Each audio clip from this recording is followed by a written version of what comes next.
Hello guys! Good morning! May nagawa na naman tayong winter castle. Ayan guys, ito yung nagawa natin winter castle. At meron tayong, syempre, meron tayong mga scrap papers galing dito. So, anong gagawin natin sa ating scrap papers? Ayan, ito yung mga scrap papers natin guys. Ang ginagawa ko lang is, ikakat lang natin siya. Ayan, kakat natin siya. And then, i-feed lang natin siya sa ating shredder. Ayan. Pagkatapos nating ma-feed sa ating shredder, eto na yun, yung mga na-shred natin.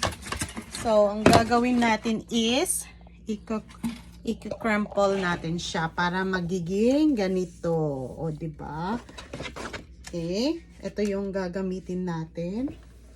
Ito na yung na-shred natin na papel. Kuha lang tayo ng konti. And then, ilalagay natin siya dito sa crumple paper. Ayan guys.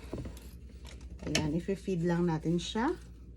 So, ayan ang mangyayari. O, diba? Ganyan.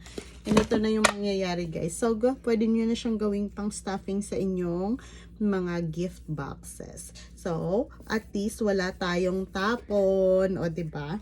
Magiging ganito na siya guys. Yung binibili nyo sa dollar store na ganito. Ganito na siya. O, diba? Ayan. Thank you for watching. Bye!